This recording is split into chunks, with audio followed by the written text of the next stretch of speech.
দেখ valuation of closing stock কার কাছে, কনসাইনিয়ের হাতে, যে মালটা পড়ে রয়েছে তার ভ্যালুয়েশনটা, ঠিক আছে। তো এখানে কি আছে, কনসাইনারের সমস্ত এক্সপেন্সেস সেটা রেকারিং, কারণ ও যখন মালটা পাঠাবে, যখন আবেশ মালটা পাঠাবে তখন এটাও ডে টু ডে বিজনেসের খরচগুলি হয়, ঠিক আছে। তো কনসাইনরের যেটা আবেশের এক্সপেন্সেস সেগুলোকে আমরা কী বলবো, রেকারিং এক্সপেন্সেস বলবো। সেই এক্সপেন্সেসগুলোকে আমার সব ধরতে হবে, ঠিক আছে। আর কনসাইনি যে সমস্ত এক্সপেন্সেসগুলো রয়েছে তার মধ্যে যেগুলি নন রেকারিং নেচারের সেই সমস্ত এক্সপেন্সেসগুলো আমাদেরকে ধরতে হবে, ঠিক আছে। আমরা কখনোই রেকারিং নেচারের যে সমস্ত এক্সপেন্সেসগুলো রয়েছে, যেটা ডে টু ডে বিজনেসে রিপিটেডলি খরচ হয়, সেই ধরনের এক্সপেন্সেসগুলোকে কিন্তু আমরা কনসিডার করবো না। এইটুকুনি জিনিস আমাদের এই কনসেপ্ট অনুযায়ী ক্লিয়ার হয়ে গেছে। এইবার এইটার সাথে সাথে আমাদেরকে কি দেখতে হবে, value of goods,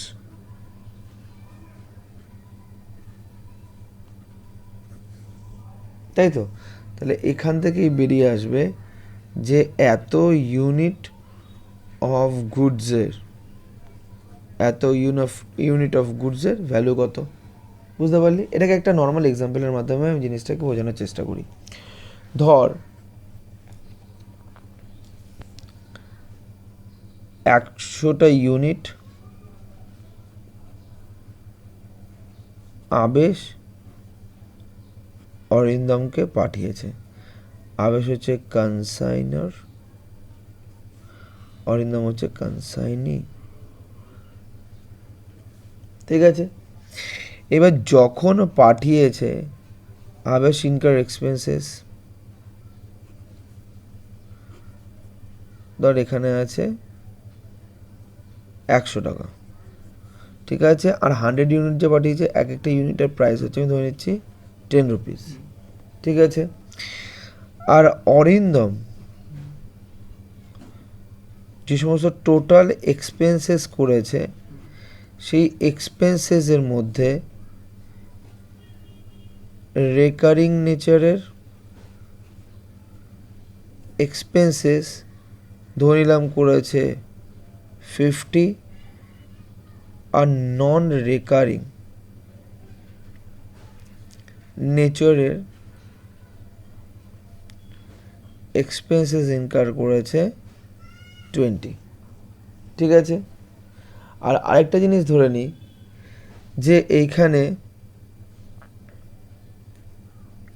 Arindam sold 80 units out of 100 units. এই হচ্ছে পুরো ব্যাপারটা। 100খানা ইউনিট পাঠিয়েছিল তোর কাছে, তার মধ্যে 80 ইউনিটস তুই কী করেছিস, বিক্রি করে দিয়েছিস, ঠিক আছে। এইবার বলছি তাহলে এই অবস্থাতে যতগুলো মাল পড়ে রয়েছে ইন হ্যান্ডস অফ অরিন্দম, তার ভ্যালুয়েশন কত, এটা বার করতে হবে তোকে, কথাটা বুঝতে পারলি। তো এইখানে যখন আমি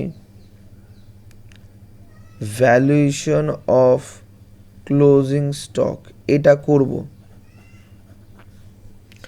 তখন আমাকে কতগুলো ইউনিটের ভ্যালুয়েশন করতে হবে, 20 ইউনিটস, কারণ টোটাল তোকে পাঠানো হয়েছিল 100 ইউনিটস, তার মধ্যে 80 ইউনিটস তুই বিক্রি করে দিয়েছিস, তার মানে তোর হাতের মধ্যে রয়েছে কতগুলো, 20 ইউনিটস। তার মানে এখানে আগে ফার্স্টে ইউনিটসটা লিখে দে, cost of goods that is 20 units, কত আসবে, 20 ইন্টু কত করে, 10 করে, তার মানে আসছে 200। অ্যাড কনসাইনর এক্সপেন্সেস আসবে। আজকে আবেশ কত টাকা খরচ করেছিল পাঠানোর জন্য, 100। এই 100টা তো খরচ করেছিল পুরো 100 ইউনিটস পাঠানোর জন্য। এই 100 যেটা আবেশ খরচ করেছিল কিসের জন্য, 100 ইউনিটস পুরো পাঠানোর জন্য, আর তার মধ্যে পড়ে রয়েছে কত, 20 ইউনিটস। তার মানে প্রপোর্শনেটলি নিতে হবে, দ্যাট ইজ 20 রুপিস নিতে হবে। আবেশ যে খরচটা করেছিল 100 টাকা, সেটা তো 100টা ইউনিট পাঠানোর জন্য, তো তার মধ্যে পড়ে রয়েছে 20 ইউনিটস। তাহলে অটোমেটিক্যালি 20 ইউনিটসের যে প্রপোর্শনেট ভ্যালুটা হয় সেটাই এখানে কি করতে হবে, কনসিডার করতে হবে। তো এই কনসার্নার এক্সপেন্সেস করে আমরা করব কি, 100 divided by 100 into 20, that is 20। আর এইখানে আমরা এবার অ্যাড করব কি, কনসাইনির এক্সপেন্সেস,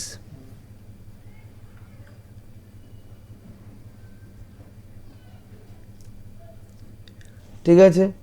এবার যখন আমি কনসাইনি দ্যাট ইজ অরিন্দমেরটা নিচ্ছি, আর ওখানে তো বলে দিয়েছিল যে অরিন্দম দু ধরনের খরচ ইনকার করেছে, একটা রেকারিং নেচার, একটা নন রেকারিং নেচারে। রেকারিং নেচার তো আসবেই না, নন রেকারিং নেচারটা আসবে। তাহলে নন রেকারিং নেচার কত, 20, আর সেই 20 তো 100-এর জন্য, তাহলে 20 এখন ওর কাছে পড়ে রয়েছে, তাহলে 20-র জন্য কত, কথাটা বুঝতে পেরেছিস? তাহলে এইখানে 20 যেটা নন রেকারিং নেচারের এক্সপেন্স ইনকার করেছে সেটা হচ্ছে ফর 100 ইউনিটস, আর এখন ওর কাছে পড়ে রয়েছে কত, 20 ইউনিটস। তাহলে তার রেসপেক্টে কস্ট কত, কথাটা বুঝতে পেরেছিস? তাহলে কত আসে, 4, বুঝতে পেরেছিস? যোগ করে দে, 2 2 4, এটা হচ্ছে value of closing stock of 20 units. ঠিক আছে, বুঝতে পেরেছিস পুরো ব্যাপারটা? এই তো সিম্পল জিনিস। নতুন একখানা আমরা এক্সাম্পল নিই, ঠিক আছে, এই ভ্যালুয়েশন অফ ক্লোজিং স্টকের উপরে, কিন্তু দেখবো জিনিসটা একটু অন্যরকম। আবেশ অরিন্দমকে মালটা পাঠাচ্ছে, আবেশকে কনসাইনার, অরিন্দম হচ্ছে কনসাইনি। মালটা পাঠালো কত, 100 ইউনিটস। এইবার এই যখন 100 ইউনিটস পাঠালো তখন আবেশ কত টাকা ইনকাম করেছে, ধর 100। এইবার মালটা যখন এই জায়গাটায় এসছে, এটা হচ্ছে লিলুয়া স্টেশন,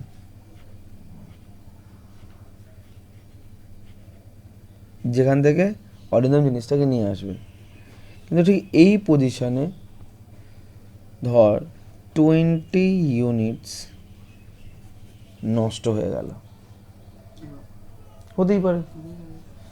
এখান থেকে 100 ইউনিটস করলো, তার জন্য খরচ হয়েছে 100 ইউনিট, আর এটা হচ্ছে লস ইন ট্রানজিট, অর্থাৎ মালটা পাঠাতেই পাঠাতে নষ্ট হয়ে গেল। সেটা দেখবো পরে, জাস্ট আমার ভ্যালুয়েশনটা করতে হবে, ঠিক। তার মানে হচ্ছে এই 20 ইউনিটসটা নষ্ট হয়ে গেল, ঠিক। তাহলে এইখান থেকে কটা যাচ্ছে, 80 ইউনিটস, একদম ঠিক। আর লিলুয়া স্টেশনে কটা ইউনিট পৌঁছলো, 80 ইউনিটস পৌঁছলো। এবার এইখানে অরিন্দম 80 ইউনিটটাকে নিল, নেওয়ার পর ওর বিজনেসটা করলো, সেরকমভাবে টোটাল এক্সপেন্সেস ইনকার করলো। আর সেখানেই আমি দেখলাম যে দু ধরনের এক্সপেন্স ও করবে, একটা রেকারিং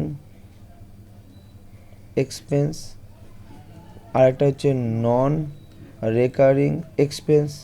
তো এখানে আমি রেকারিং এক্সপেন্সে আবার 50 আর এখানে 20, ঠিক আছে। এইবার এখানে বলে দিল গুডস সোল্ড বাই অরিন্দম, ধর 80 ইউনিটসের মধ্যে 50 ইউনিটস অরিন্দম বিক্রি করে দিয়েছে। এবার বলছে তাহলে একটা কাজ করো, determine the value of stock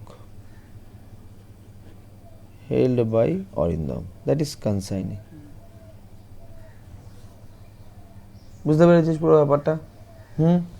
এবার তাহলে আমরা কি করব, দেখ এর মধ্যে কোনো অসুবিধা নেই তো, স্টোরিটার মধ্যে। এবার দেখ কী করবো।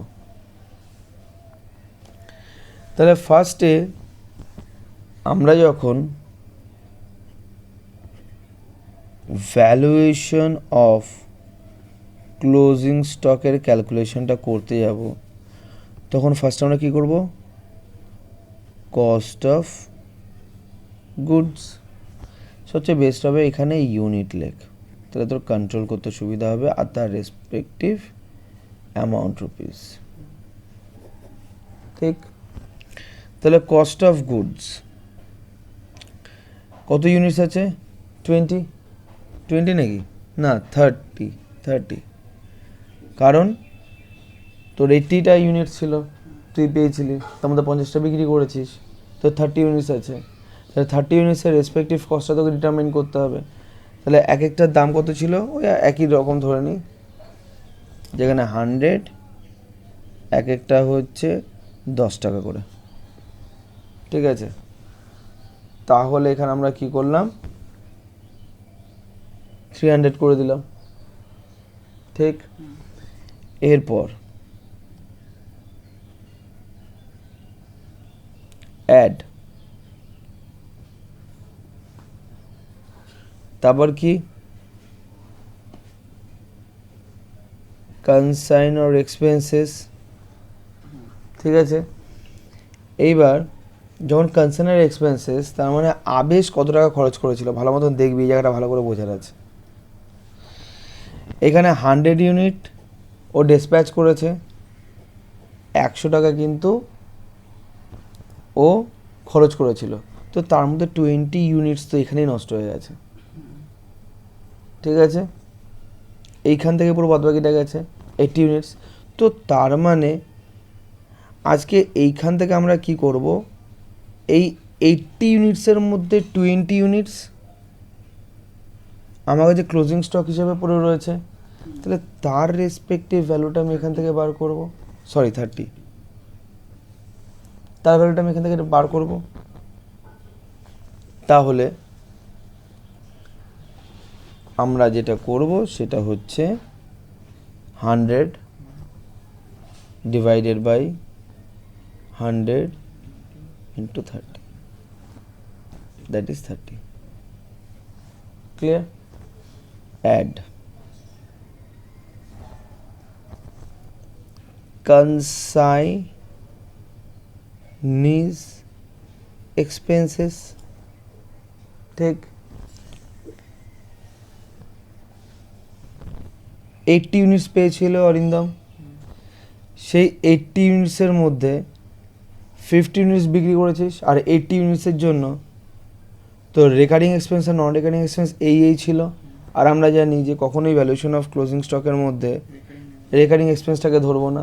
তার মানে এই যে 20 যেটা তুই ইনকার করেছিলিস সেটা কিসের জন্য, 80-র জন্য, তার মধ্যে তুই 50 বিক্রি করে দিয়েছিস, তার মানে যে 30টা পড়ে রয়েছে তার মধ্যে এই একটা এলিমেন্ট ঢুকে যাবে নন রেকারিং এক্সপেন্সেসের। কথাটা বুঝতে পারলি তো? তাহলে কতটুকুনি পার্ট ঢুকবে, 20 ডিভাইডেড বাই 80 ইন্টু 30, এই জায়গাটাই কিন্তু বোঝার আছে। আমরা আগের বার যখন ভ্যালুয়েশনটা করেছিলাম সেখানে কিন্তু আমরা কনসাইনি অর্থাৎ অরিন্দম যেহেতু পুরো 100 ইউনিটসটা হাতে পেয়েছিল এবং সেটার জন্য পুরো নন রেকারিং অর্থাৎ ভ্যানে করে তো তখন পুরো 100 ইউনিটস নিয়ে যাচ্ছিল, কিন্তু এখন তো আর 100 ইউনিটস পাইনি, এখন তো 80 ইউনিটস পেয়েছে। তার মানে ভ্যানে করে নিয়ে যাচ্ছিল কত, 80 ইউনিটস, আর তার জন্য খরচ হয়েছে কত, 20। তো সেই কারণে এই 20টাকে ডিভাইড করতে হবে কত দিয়ে, 80 দিয়ে, যেটা অ্যাকচুয়ালি হাতে পেয়েছে। কথাটা বুঝতে পেরেছিস? আগের বার যেটা আমরা দেখেছিলাম যখন নাকি খরচটা করেছে হাতে অরিন্দম কত ইউনিটগুলো পেয়েছিল, 100 ইউনিটস পেয়েছিলে, তো 100 ইউনিটসটাকেই তো তোকে ভ্যানে করে গোডাউনে নিয়ে যেতে হয়েছিল, তার জন্য তো তোর নন রেকারিং এক্সপেন্স লেগেছিল 20। আর তার জন্যই তুই এখানে যখন ভ্যালুয়েশনটা করেছিলি যে 20 টাকা 100খানা ইউনিটকে নিয়ে যাওয়ার জন্য, এবং তার মধ্যে তোর কাছে পড়ে রয়েছে 20 ইউনিটস ক্লোজিং স্টকে, তাহলে তার রেসপেক্টিভ কস্ট কত, নন রেকারিং এক্সপেন্স কত। কিন্তু এখন এটা তো হচ্ছে আগের সিচুয়েশানে যখন তুই 100খানা ইউনিটই হাতে পেয়ে গেছিলি, কিন্তু এই সিচুয়েশানের মধ্যে তুই তো 100 ইউনিটটা পাসনি, তুই তো 80 ইউনিটস পেয়েছিস। তার মানে লিলুয়া স্টেশন থেকে তুই যখন বাড়িতে নিয়ে যাচ্ছিস, ওয়্যার হাউসে নিয়ে যাচ্ছিস, তখন তো তুই 80 ইউনিটসটা নিয়ে যাচ্ছিস, তাহলে 80 ইউনিটসের রেসপেক্টে তোর non recurring expense that is van ভাড়া কত, 20, এবং তার মধ্যে তুই 50টা বিক্রি করেছিস, 30টা রয়ে গেছে, তো তাহলে আজকে যখন আমি নন রেকারিং এক্সপেন্সটা বার করব, সেটা কটার বার করব? 30 ইউনিটসে বার করব। কত টাকার মধ্যে থেকে? 20 রুপিসের মধ্যে থেকে। তার জন্যই আমি কি করছি, তার জন্য আমি করলাম কি, concern is expense that is ₹20 divided by 80 units into 30 units. বুঝতে পেরেছিস? কোনো অসুবিধা আছে? তো এখানে কত এলো? 7.50। ঠিক আছে, তাহলে এই যে 30 ইউনিটস রয়েছে তার ভ্যালুটা এবার যোগ করে দে, কত আসবে? 337.50। দেখ, এই কনসাইনমেন্ট যেটা 2017-এ এসেছিলো অনার্সের পেপারে, সেটা আমরা আজকে খুব ভালো করে বুঝবো আর করবো। Messrs Poddar and company of Kolkata deals with body well which is sold in 1 liter plastic bottle. Poddar and Company consigned 2500 bottles of body oil costing 240 per bottle to Sharma and Company of Jalandhar to be sold at 400 per bottle and paid rupees 50,000 as freight and insurance. আজকে যখন আমরা অঙ্কগুলো পড়ব তখন কিন্তু সেগুলোকে অঙ্কের মতন করে ধরলে হবে না। আমরা ঠিক যেইভাবে গল্পটা বুঝেছিলাম সেইভাবেই কিন্তু আমরা বুঝবো, তাহলে আমাদের কাছে ব্যাপারটা কিন্তু নতুন কিচ্ছু লাগবে না। আজকে আবেশ এখানে মেসার্স পোদ্দারের কাজ করছে, আর অরিন্দম হচ্ছে গিয়ে শর্মা অ্যান্ড কোম্পানি। একদম ঠিক। তাহলে ব্যাপারটা কি হলো? ব্যাপারটা এইটুকুনি, মানে প্রথম যে প্যারাটা, সেই প্যারাটা ভালো করে বুঝে নিই, ঠিক আছে? Messrs Poddar and company of Kolkata আবেশ deals with body oils which is sold in 1 litre plastic বোতল, মানে 1 লিটারের প্লাস্টিক বোতল বিক্রি করে। Poddar and company consign 2500 2500 bottles of body oil costing, যেটার দাম হচ্ছে 240 টাকা এক একটা বোতলের, সেটা পাঠিয়েছে কাকে? শর্মা অ্যান্ড কোম্পানিকে অফ জালন্ধর। খুব ভালো কথা। তার মানে শর্মা অ্যান্ড কোম্পানি যেটা হচ্ছে অরিন্দম, ও হচ্ছে কনসাইনি, আর এখানে মেসার্স পোদ্দার অ্যান্ড কোম্পানি হচ্ছে গিয়ে কনসাইনর।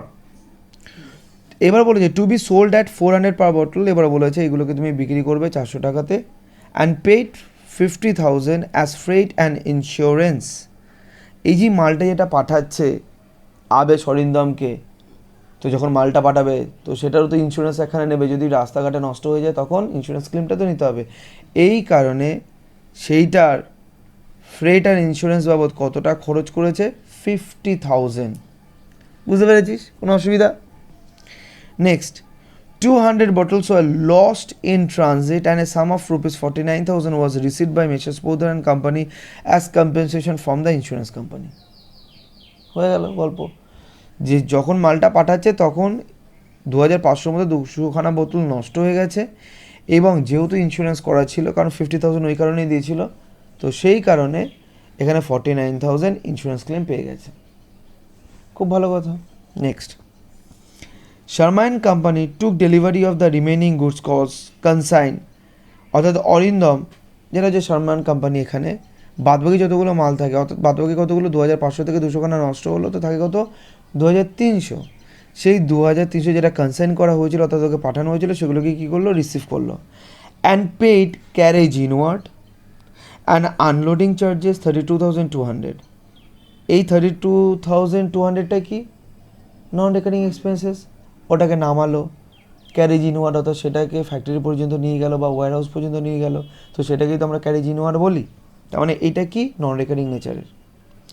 হি is entitle to a commissions of 10% on sale made by him. আমরা দেখেছিলাম আগের দিনের ডিসকাশনসে যে দু ধরনের কমিশনস পেতে পারে। একটা normal commission, that is ordinary commission, যে তুমি যতটা মাল বিক্রি করবে তার উপর তুমি 10% কমিশন পাবে। আর এখানে কী কমিশন ছিল? Del credit commission.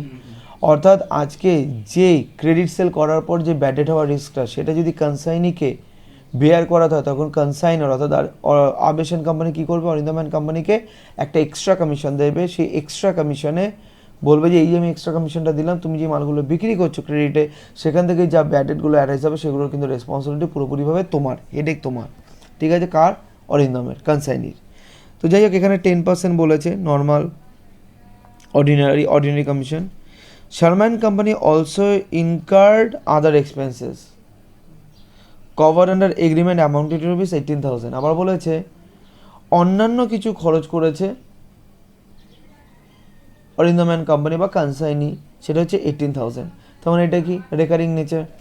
যেহেতু আলাদাভাবে দুটোকে আলাদা করে দিয়েছে 32,200 আর একটা হচ্ছে 18,000, তাহলে এটাকে আমরা ধরে নেবো যে নন রেকারিং আর এটাকে ধরে নেবো কি আমরা রেকারিং নেচার।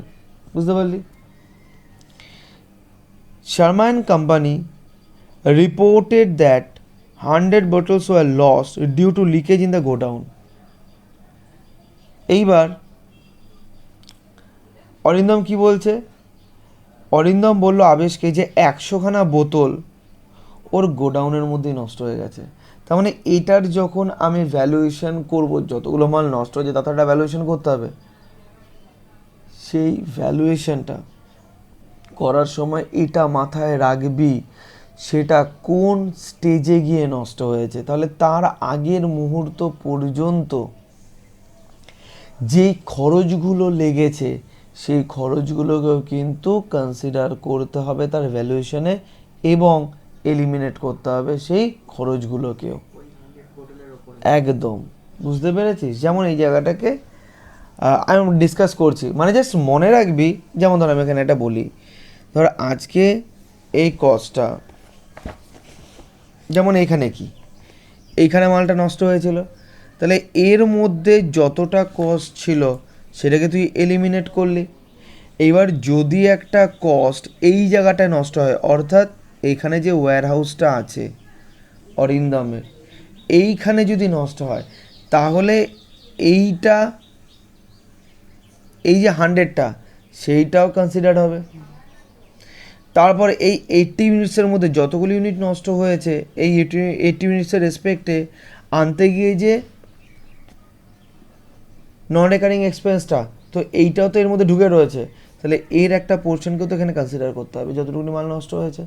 খালি একটা জিনিস মাথায় রাখবি, কনসাইনমেন্টে যেগুলি কনফিউশনসগুলো ক্রিয়েট করে, যে স্টেজে যতগুলো মাল নষ্ট হচ্ছে সেই স্টেজ পর্যন্ত সেই মালের রেসপেক্টে কত টাকা খরচ হয়েছে। কথাটা বুঝতে পারলি? আজকে ধর এইখানে 80টা ইউনিটস তুই নিয়ে এসছিস আর এটার জন্য কতগুলো খরচ হয়েছে নন রেকারিং নেচারের 20, আর এটা হচ্ছে রেকারিং। তো তার মানে যখন নাকি তুই এই মালটার কস্টটা ডিটারমাইন করবি, অর্থাৎ কতটুকুনি লস হলো, তখন যেই স্টেজে নষ্ট হয়েছে এই স্টেজে নষ্ট হয়েছে, তাহলে মালটা এখানে আনা পর্যন্ত যত টাকা খরচ হয়েছে সেইগুলোকে প্রপোর্শনেটলি কনসিডার করতে হবে। কথাটা বুঝতে পারছিস তো? কথাটা বুঝতে পারছিস তো? ব্যাস, দেখি তাহলে পরেরটা কী আছে। 100 bottles are lost due to leakage in godown. Loss due to leakage up to 5% of goods received by the consignee is considered as normal loss. এবার কি বলছে? এইবার বলছে loss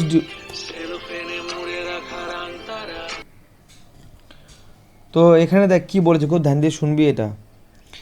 loss due to leakage up to 5% of goods received by consignee is considered as normal loss. বলেছে যতটা মাল পাঠানো হচ্ছে তার 5% যদি নষ্ট হয় সেটাকে নর্মাল লস হিসাবে কনসিডার করা হবে। তাহলে এই জায়গাটায় আমাকে আরেকটা জিনিস এবার বুঝতে হবে, খুব ভালো পয়েন্ট সেগুলি। লস দু ধরনের হয়, একটা হচ্ছে গিয়ে অ্যাবনর্মাল লস, আর আরেকটা হচ্ছে, একদম ঠিকই বলছিস, আরেকটা হচ্ছে নর্মাল লস। ঠিক আছে, এইটা হচ্ছে ফায়ার, আর্থকুয়েক এগুলোর থেকে হয়। ঠিক আছে, অর্থাৎ এইটার মধ্যে হিউম্যান নেগলিজেন্স থাকে।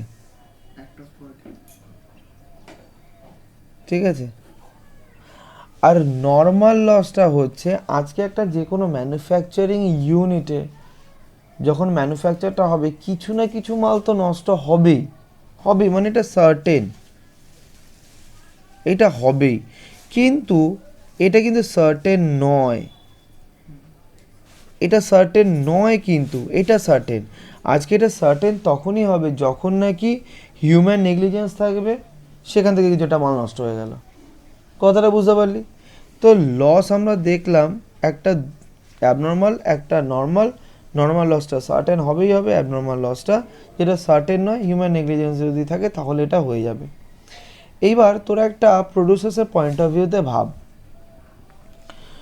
এখানে 200 ইউনিটস তৈরি করার জন্য তুই র মেটেরিয়াল প্লাস আদার কস্ট ইনকার করেছিস ধর 1000 রুপিস 1000।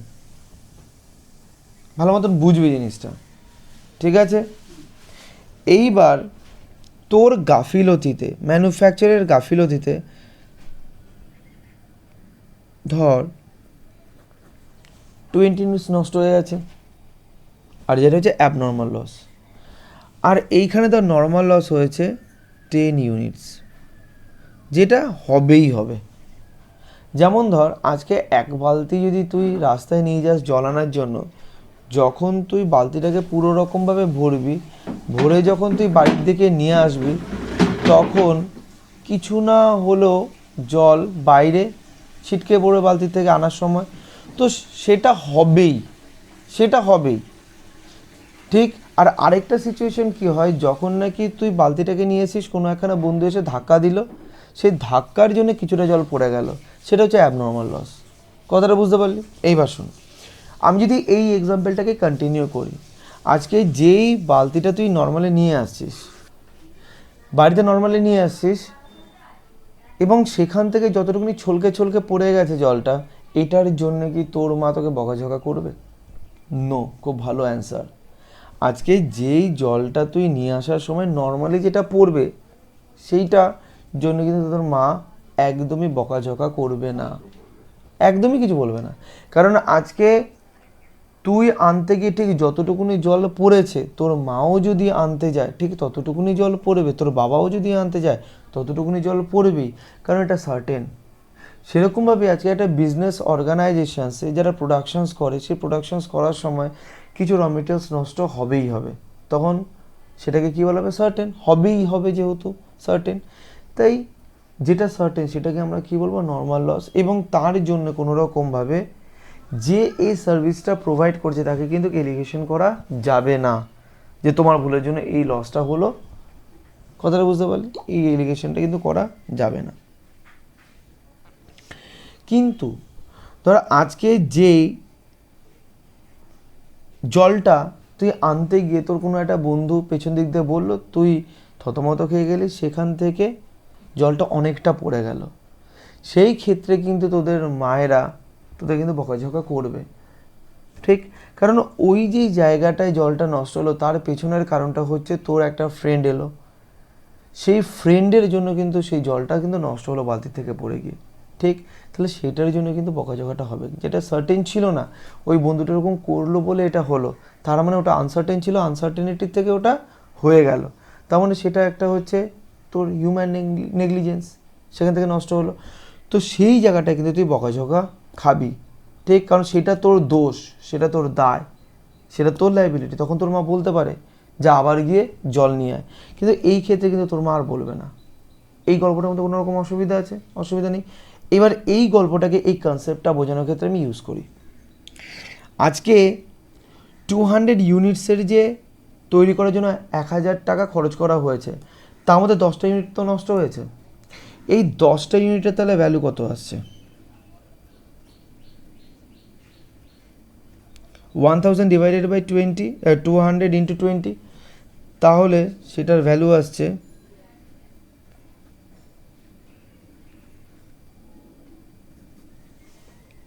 100,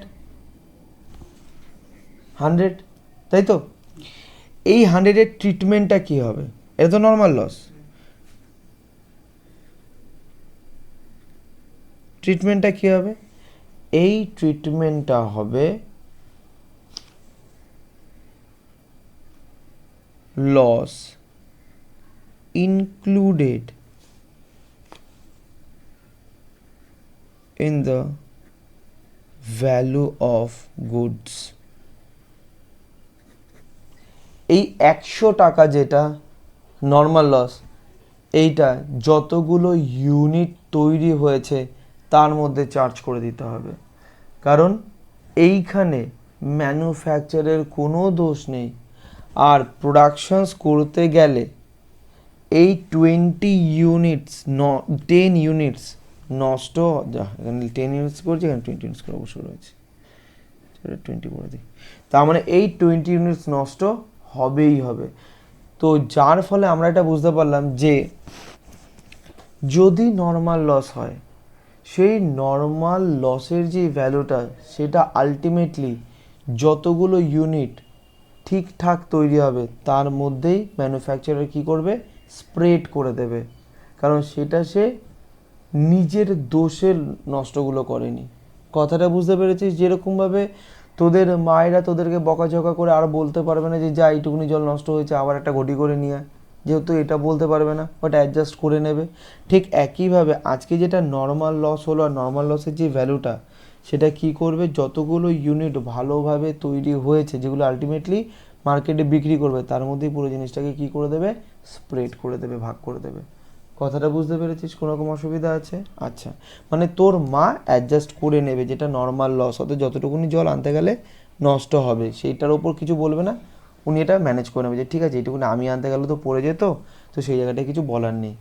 ঠিক, কিন্তু ব্যাপারটা যখন এরকম জায়গায় আসছে যে অ্যাবনর্মাল লস, অর্থাৎ যেখানে 20 ইউনিটস নষ্ট হয়েছে কিসের জন্য, হিউম্যান নেগলিজেন্সের জন্য, ঠিক আছে, তাহলে এইটার রেসপেক্টে যে কস্ট যেটাও হচ্ছে 100 রুপিস, এই 100 রুপিসটাকে প্রোডাক্ট কস্ট মানে যতগুলো ইউনিট তৈরি হয়েছে সঠিকভাবে তার মধ্যে এগুলোকে ইনক্লুড করলে হবে, একদমই না, তাতে প্রোডাক্ট কস্টটা কিন্তু ইনফ্লেটেড হয়ে যাবে। ঠিক আছে, আর দ্বিতীয় কথা ভাবনা, আজকে আমরা কনজিউমার, একজন ম্যানুফ্যাকচারার নিজের ভুলে 20 ইউনিটস নষ্ট করে দিল, তাহলে তার রেসপেক্টে যে কস্টটা সেটা আমরা কখনো বেয়ার করব? কোনো দিন বেয়ার করব না। তখন আমরা ম্যানুফ্যাকচারার বা প্রডিউসার্সকে এটা বলবো, তোমার দোষে যখন তুমি 20 ইউনিটস নষ্ট করেছো যার ভ্যালু হচ্ছে 100 রুপিস, সেটা তুমি তোমার প্রফিটের থেকে মাইনাস করো, আমাদের ঘাড়ে কেন বসাচ্ছ জিনিসটাকে, চাপাচ্ছ? যেটা নাকি তোদের মায়েরা বলবে যে আজকে তুই বালতি করে যখন জল নিয়ে আসতে যাচ্ছিলি, তোর বন্ধু এসে এরকম করলো বলে তুই এতটা জল নষ্ট করলি, সেটা আমি কেন অ্যাডজাস্ট করব? আজকে যেটা নর্মাল সেই নর্মালটাকে আমি অ্যাডজাস্ট করতে পারি, কিন্তু যেটা হিউম্যান নেগলিজেন্সের জন্য যে জিনিসটা নষ্ট হলো সেটা তো আমি অ্যাডজাস্ট করব না। তোকে এই জলটাকে কী করতে হবে, মেকআপ করতে হবে। হয় তুই এক বালতি জলের জন্য তুই যতটুকুনি টাকা আমার থেকে নিস তার থেকে কম নিয়ে নে, অথবা তুই আবার আমাকে ফার্দার ততটুকুনি জল অন্য কোনোভাবে নিয়ে দে। কথাটা বুঝতে পেরেছিস? তো তার মানে সোজা কথা হচ্ছে গিয়ে যে আজকে তুই তোর বন্ধুর বা হিউম্যান নেগলিজেন্সের জন্য যতটুকুনি জিনিস নষ্ট করলি তার টাকাটা বা তার কষ্টটা কিন্তু আমি বেয়ার করব না। অর্থাৎ এক বালতি জলের জন্য আমি তোকে 10 টাকা দিচ্ছিলাম, এবার যেহেতু তুই তার মধ্যে থেকে এতটা জল নষ্ট করে দিয়েছিস, তো সেই কারণে তোর কিন্তু ওর মধ্যে থেকে 2 টাকা আমি কেটে রেখে দেবো, তো কারণ আমি দেবো কত, 8 টাকা। কথাটা বুঝতে পেরেছিস? ওই 2 টাকা কখনোই আমি বেয়ার করব না, কারণ ওই যে লসটা হয়েছে সেটা হচ্ছে তোর কারণে হয়েছে, ওটা নর্মাল না, ওটা অ্যাবনর্মাল। কথাটা বুঝতে পেরেছিস? কোনো রকম অসুবিধা আছে? তার মানে আমরা কি বুঝতে পারলাম এই ডিসকাশনসের মধ্যে থেকে? আমরা এটা বুঝলাম যে লস 2 ধরনের হয়, একটা নর্মাল লস, একটা অ্যাবনর্মাল লস। যদি অ্যাবনর্মাল লস হয় সেটা কখনোই যেটা একদম ভালো গুডস, সেই ভালো গুডসের মধ্যে কিন্তু অ্যাবনর্মাল লসের যে ভ্যালুটা সেটা কিন্তু কখনোই অ্যাবজর্ভ করানো হয় না। কথাটা বুঝতে পারলি? তার মানে এইটা কখনোই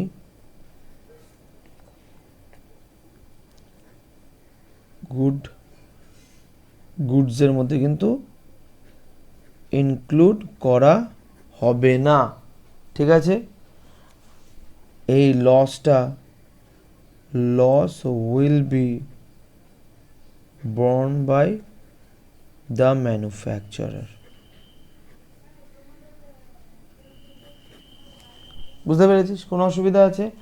আর এই জায়গাটায় যেহেতু এটা নর্মাল লস, আজকে যে কোনো ম্যানুফ্যাকচারার এই প্রোডাক্টটা ম্যানুফ্যাকচার করলে এই 20 ইউনিটস নষ্ট হতোই হতো, তো সেই কারণে আমরা প্রত্যেকটা কনজিউমার এই 20 ইউনিটসের রেসপেক্টে যেই কস্টটা রয়েছে সেটা কিন্তু আমরা বিয়ার করতে রাজি আছি। তার জন্য আমরা বিয়ার করব কিভাবে? আজকে ফিনিশ গুডসের মধ্যে এই 100 ইউনিটসটাকে অ্যাবজর্ভ করে দিতে হবে কে? ম্যানুফ্যাকচারার। বুঝতে পারলি? এই হচ্ছে ট্রিটমেন্ট। তার মানে নর্মাল লস সেটা যে ভালো গুডসগুলো যতগুলো তৈরি হয়েছে তার মধ্যে স্প্রেড হয়ে যায়, অ্যাবজর্ভ হয়ে যায়। আর যেটা অ্যাবনর্মাল লস সেটা কিন্তু কখনোই কনজিউমার বিয়ার করে না। তার মানে যতগুলো ভালো গুডস আছে তার মধ্যে কিন্তু অ্যাবজর্ভ করানো হয় না, যে ম্যানুফ্যাকচারার তার প্রফিট অ্যান্ড লস অ্যাকাউন্ট থেকে এই 100টা মাইনাস হয়ে যায়। কথাটা বুঝতে পেরেছিস? মানে এটাকে লস হিসাবে বুক করা হয়, এটা কিন্তু লস হিসাবে বুক করা হয় না। বুঝতে পেরেছিস? কোনো অসুবিধা আছে? নেক্সট দেখ কী বলেছে। এই জন্য বলেছে loss due to leakage up to 5% of goods received by the consignee. তার মানে কতগুলো মাল তুই পেয়েছিলি দাদা? তুই পেয়েছিলি 2300। তাহলে এবার 2300 যেটা তুই রিসিভ করেছিলি তার উপর 5% চার্জ করে। 5% চার্জ করলে আসছে কত? 115। 115খানা ইউনিটের লসটাকে নর্মাল লস হিসাবে কনসিডার করা হবে, কিন্তু এখানে খারাপ হয়েছে কত? 100খানা ইউনিট। তার মানে এই যে 100খানা ইউনিট ইনক্লুডস এই 150-এর মধ্যে, 115টার মধ্যে 100 ইনক্লুডেড। তার মানে এইখানে যে 100খানা ইউনিট নষ্ট হয়েছে সেটাকে কোন লস হিসাবে কনসিডার করা হবে? নর্মাল লস হিসাবে কনসিডার করা হবে, এবং সেটা চলে যাবে কোথায়? ফিনিশ গুডসের মধ্যে। ঠিক আছে, বুঝতে পেরেছিস? Very good. নেক্সট, অ্যাট 1700 বোতল ওয়্যার সোল্ড। ঠিক আছে, 1700খানা বোতল বিক্রি করা হয়েছে। Sharma and company paid a cheque অফ 5,50,000 in favour of Poddar and company. ওই যে আমরা বলেছিলাম না অ্যাকাউন্ট সেলে যেটা আগে দিয়ে দেওয়া হয় 5,50,000 টাকা, তো সেটা দিয়েছে। You are required to prepare consignment in the books of Mrs Poddar and company. অর্থাৎ আবেশ অ্যান্ড কোম্পানির যে কনসাইনার, সেই কনসাইনারের আন্ডারে এই বুকস অফ অ্যাকাউন্টসগুলো তৈরি করে দেখাতে হবে। বুঝতে পেরেছিস? ইন্টারপ্রিটেশনসে কোনো রকম অসুবিধা নেই। এবার আমরা সামসটা করি। তাহলে এবার আমরা সামসটা করছি। প্রথম থেকে একবার পড়ে নিই। Messrs Poddar and company of Kolkata deals with the body oil which is sold in 1 litre plastic bottle. Poddar and company consign 2500 bottles of body oil costing ₹240 per bottle to Sharma and company. ঠিক আছে, তাহলে এখানে আমরা কী করবো? আমরা কী করলাম? Consignment account. আর আমরা জানি কনসাইনমেন্ট অ্যাকাউন্ট মানে যা কনসাইনমেন্ট টু কনসাইনি অ্যাকাউন্ট মানে একই। ঠিক আছে, বুঝতে পারছিস? Debit credit particular amount rupees, particular amount rupees. আর এখানে আমরা কী করে নিলাম? একখানা কনসাইনি অ্যাকাউন্ট খুলে নিলাম, that is Sharma and company. Clear? এইবার ফার্স্ট এন্ট্রিটা আমরা কী করব? To goods sent on consignment account. ঠিক আছে, কত? এখানে সব ক্যালকুলেশনসগুলো দেখাবি। 2500 ইন্টু কত করে? 240 করে, তাহলে কন্ট্রোল রাখতে পারবি। 2500 ইন্টু 240 আসছে কত? 6 lakhs। ক্লিয়ার? এটা হয়ে গেল। নেক্সট কি? তোর টু বি সোল্ড, এটাকে বিক্রি করতে হবে কত? 400-এ। ঠিক আছে, and paid ₹50,000 as freight and insurance. তার মানে এখানে আসবে টু ব্যাংক। ঠিক আছে, আর এই এক্সপেন্সটা যেহেতু ইনকার করছে কনসাইনর, তার জন্য কিন্তু ব্যাংক এলো। আর এখানে লিখে দিবি ফ্রেট অ্যান্ড ইন্স্যুরেন্স অ্যামাউন্ট কত? 50,000। ঠিক আছে, বুঝতে পারলি? এবার আমরা নেক্সট চলে যাই, next প্যারাতে। 200 bottles were lost in transit and a sum of ₹49,000 was received by Mrs. Poddar and Company as compensation from the insurance company. ঠিক আছে, এবার এটা একটু ক্যালকুলেশন করার দরকার আছে। দেখ, এখানে একটা আমরা ডায়াগ্রাম করে জিনিসটা বোঝার চেষ্টা করি। এখান থেকে মালটা পাঠানো হলো, এখানে টোটাল মালটা পাঠানো যেটা হলো সেটা হচ্ছে 6 lakhs-এর। ঠিক আছে, ইউনিট কত? 2500 ইউনিটস। এইখানেই ফ্রেট অ্যান্ড ইন্স্যুরেন্স কত লেগেছে? 50,000। ঠিক আছে, মালটা পৌঁছানোর আগে, কারণ এখানে পরিষ্কার বলেছে লস্ট ইন ট্রানজিট, মানে এই সিচুয়েশনে কতগুলি লস হলো? 200 ইউনিটস নষ্ট হয়ে গেল। তাহলে তার রেসপেক্টিভ কস্টটা তো আমায় ডিটারমাইন করতে হবে, কস্টটা ডিটারমাইন করতে হবে, ঠিক? তাহলে এতটুকুনি পর্যন্ত কোন কোন কস্টগুলো লেগেছে সেগুলোকে আমি বার করে নিই। তাহলে এখানে শুধুমাত্র কস্ট লেগেছে কোনটা, এইটা আর এইটা। তাহলে এই 200-এর ভ্যালুটা তো আমরা খুবই ইজিলি বার করতে পারবো। একটা হচ্ছে ভ্যালু অফ গুডস বা কস্ট অফ গুডস 200 ইন্টু 240, আর একটা হচ্ছে কি এটার যে 50,000 রয়েছে সেটাকে আমরা প্রপোর্শনেটলি নিয়ে নেব।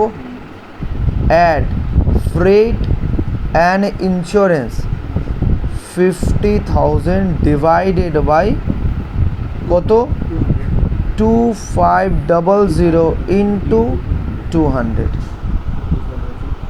বুঝতে পারলি? তাহলে অ্যামাউন্ট কত আসছে দেখ, তাহলে ভ্যালু অফ গুডস কত বেরোলো 48,000, আর এই যে এইখান থেকে 50,000 ডিভাইডেড বাই 2500 ইন্টু 200, ওখান থেকে এসছে 4,000। তাহলে যেই মালটা নষ্ট হয়েছে তার ভ্যালু কত, 52,000। কথাটা বুঝতে পেরেছিস? খালি বারবার বলছি একটা জিনিস খেয়াল রাখবি, যেই পয়েন্ট অফ টাইমে নষ্টটা হলো খালি দেখবি সেই পয়েন্ট অফ টাইম পর্যন্ত কতটুকুনি টাকা ইনকার হয়েছে, তাহলে সেইভাবে জিনিসগুলোকে বার করে নিবি, এমন কিছু কমপ্লিকেটেড নেই এর মধ্যে।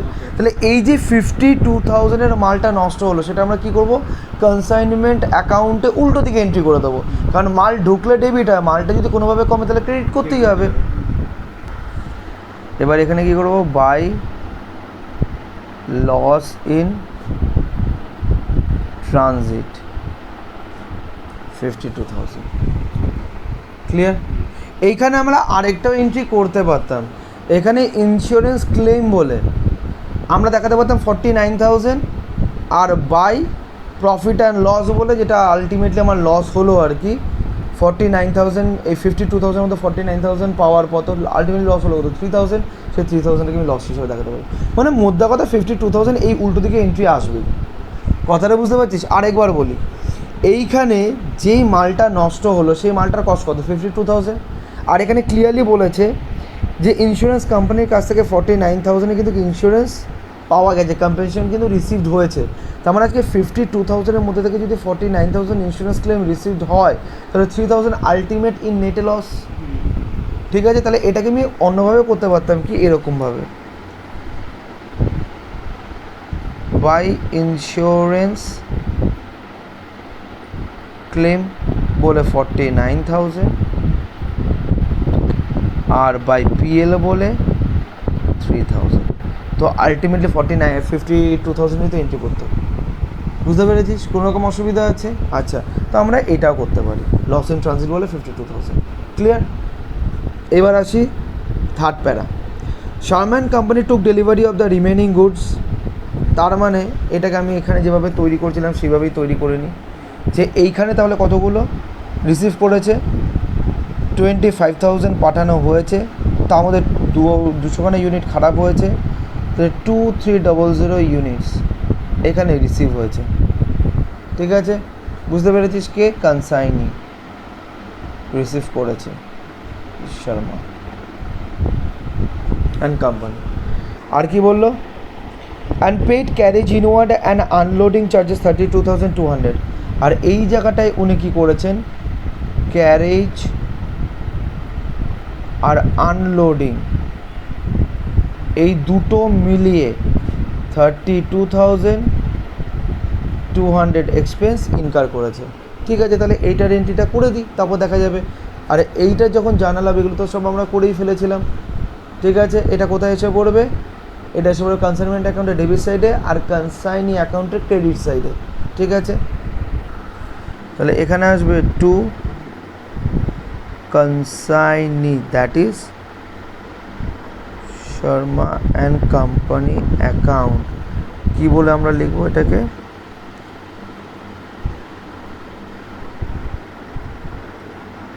ক্যারেজ। এবার দেখ আর কি বলেছে, he is entitle to a commission of 10% on sale made by him, Sharma and company also incur other expenses cover under agreement amounting to rupees 18,000। তার মানে আমরা যদি যেইভাবে করছি আর কি, এইখানে যদি করি তাহলে এইখানে আরও আদার এক্সপেন্সেস হিসাবে 18,000 কিন্তু ইনকার করেছে, তাহলে এইটারও জার্নাল আসবে। ঠিক আছে, যেরকমভাবে এইটার করেছি, এখানে to consignee that is Sharma and company other expense 18,000, আর এইখানে আসবে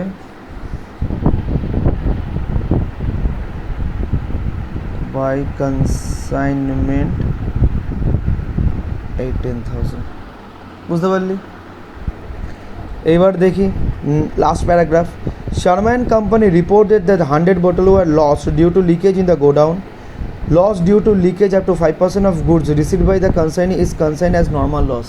এটা আমরা আগে দেখে নিয়েছিলাম যে 2,300-র ওপর 5% চার্জ করলে আসে 115 bottles আর 1 লিটারের, আর এখানে নষ্ট হয়ে যায়, সেই 115টাকে কনসিডার করাবে নর্মাল লস হিসাবে। আর এইখানে লস হয়েছে কতগুলি 100 bottles, তার মানে পুরোটাই হচ্ছে নর্মাল লস। তার মানে এটাকে কিন্তু কার বার করার দরকার নেই, পুরো কস্টটা কার ওপর চেপে যাবে, যে ফিনিশ গুডস আছে যেগুলি ভালো হবে সেগুলোর উপর পুরোপুরিভাবে কস্টটা চেপে যাবে। ঠিক আছে, এগুলো একটা ক্যালকুলেশন করে দেখাতে হবে, তারপরে দেখাচ্ছি তারা। তারপর এখানে কী বলেছে, অ্যান্ড 1700 bottles ওয়ার সোল্ড, 1700খানা বোতল কী হয়েছে, বিক্রি করা হয়েছে। তাহলে এইটার আমরা এখানে জার্নাল করব বাই কনসাইনি অ্যাকাউন্ট, কারণ আমরা ডিসকাস করেছিলাম যে যখন নাকি অ্যাকচুয়ালি বিক্রি হবে তারপর থেকে কনসাইনিকে কিন্তু ডেটার্স হিসেবে ট্রিট করা হবে। তাহলে এখানে ভ্যালু কতগুলো বিক্রি করা হয়েছে, 1700টা বোতল, আর তার ভ্যালু কত, 400 টাকা করে, তাই তো? তাহলে কত আসছে, 1700 ইন্টু 400,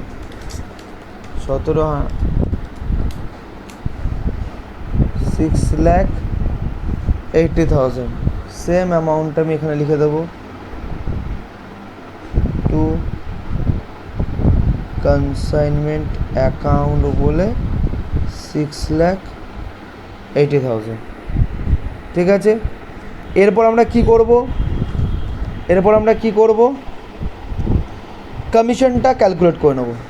ঠিক আছে, কারণ এখানে বলে রেখেছিল he is entitle to a commission of 10% on sale made by him. তাহলে যেটা বিক্রি করেছে তার উপর কমিশন পাবে। তাহলে বিক্রি করেছে কত, 6,80,000। তাহলে এবার এখানে করে দে, to consignee that is Sharma and company account. ঠিক আছে, এখানে কমিশন বলে লিখে দে। ঠিক আছে, 6,80,000-এর ওপর 10% চার্জ করে দে, কত আসবে, 68,000, আর এইটা আবার এখানে এসে পড়বে। ঠিক আছে, তাহলে বাই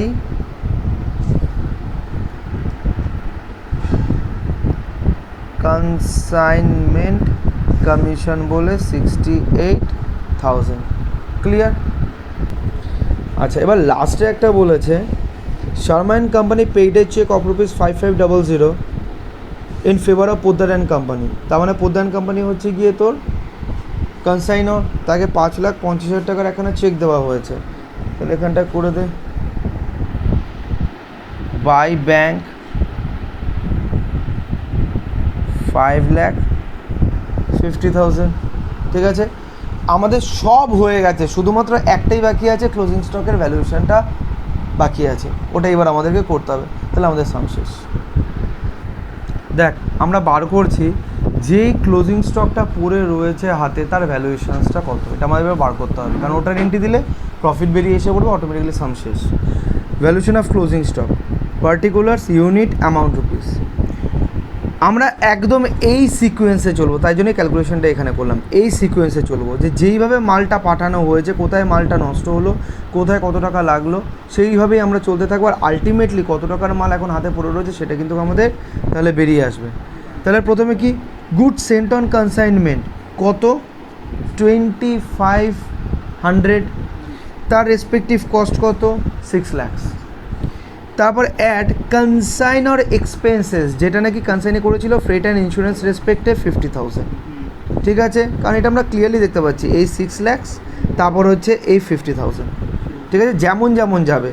তারপর আমরা দেখেছিলাম এই জায়গাটা একটা লস ইন ট্রানজিট ছিল, যেটা হচ্ছে 200 ইউনিটস। আমরা তাই কী করলাম, লস ইন ট্রানজিট 200 ইউনিটস করলাম, এবং এর মধ্যে অর্থাৎ 6,50,000-এর মধ্যে 2 lakhs-এর যতটা ভ্যালু সেটাকে আমরা কী করলাম, এলিমিনেট করে দিলাম। ঠিক আছে, বুঝতে পারলি, যেহেতু এটা অ্যাবনর্মাল লস, কথাটা বুঝতে পারলি। আচ্ছা, নেক্সট এবার হচ্ছে কনসাইনিও তো খরচ করেছে।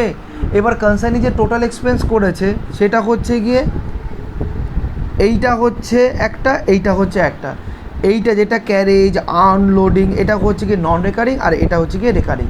আর আমরা জানি যখন আমরা ক্লোজিং স্টকের ভ্যালুয়েশনস করি কখনোই আমরা রেকারিং নেচারের এক্সপেন্সেসগুলোকে কনসিডার করি না, আমরা সবসময় নন রেকারিংগুলোকে কনসিডার করি। এই জন্য 32,200টাকে আমরা এখানটায় লিখে দিলাম যে কনসার্ন ইজ এক্সপেন্স বলে 32,200, বোঝা গেল। তারপর আমরা কী করলাম, নর্মাল লস 100 ইউনিটস, কিন্তু তার রেসপেক্টিভ কিন্তু কস্ট বার করে এখানে আমরা মাইনাস করিনি। তার পেছনের লজিক হচ্ছে এইটাই যে আজকে এই যে 100 পিস যেটা লস হয়েছে সেটা কিন্তু নর্মাল লস হিসাবে কনসিডার হচ্ছে, যার ফলে এটার রেসপেক্টে যে কস্টটা সেটা আলটিমেটলি কনজিউমার্সদের মধ্যে স্প্রেড হয়ে যাবে, অর্থাৎ গুডসের মধ্যে, ফিনিশ গুডসের মধ্যে কিন্তু সেটা স্প্রেড হয়ে যাবে। এই কারণে কিন্তু তার রেসপেক্টেডটা কোনো অ্যামাউন্ট আমি ডিটারমাইন করে মাইনাস করিনি, যেরকম আমি করেছিলাম অ্যাবনর্মাল লসের ক্ষেত্রে। কথাটা বুঝতে পেরেছিস, কিন্তু এটাকে আমি এখান থেকে মাইনাস করে দিলাম, কারণ অ্যাবনর্মাল লস হোক বা নর্মাল লস হোক আলটিমেটলি ইউনিটটা তো কমে যাবে। তো সেই কারণে এখানে 100 ইউনিট যেটা নাকি নর্মাল লস হচ্ছে সেটাকে আমি কমিয়ে দিলাম, কিন্তু তার রেসপেক্টিভ কস্টটাকে কিন্তু আমি এখানে লিখিনি, লিখে মাইনাস করে দিলে তো সেটা বাইরে বেরিয়ে যেত, আমি তো সেটাকে প্রোডাক্ট কস্টের মধ্যে ঢোকাতে চাই। কথাটা বুঝতে পারলি। তাহলে ভ্যালু অফ গুডস কত, 6,30,200, আর আমার কাছে ইউনিটস রয়েছে কত, 2200।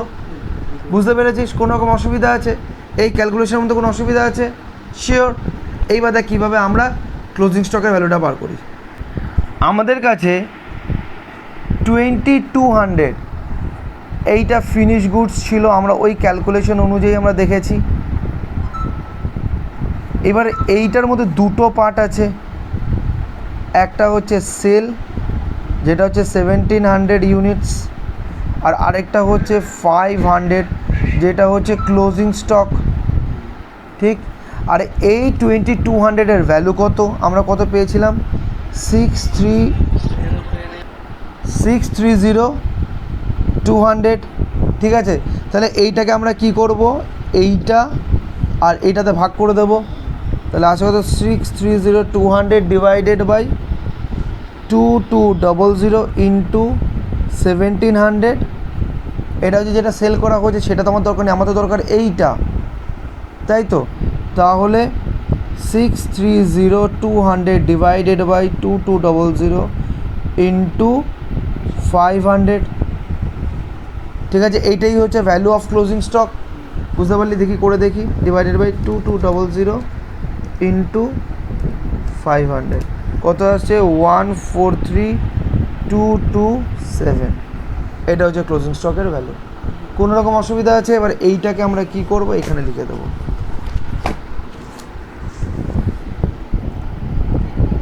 বাই ক্লোজিং স্টক বলে 143,227। বুঝতে পেরেছিস তো, আমাদের সামস হয়ে গেল। এবার আমরা কি করব, ব্যালেন্সটাকে বার করে নেব। তো তাহলে এইটা আমাদের এখান থেকে ব্যালেন্স করলাম 675,227, এটা করলাম, এখান থেকে ব্যালেন্সটা করলাম। তো এইটা আমাদের প্রফিট বেরিয়ে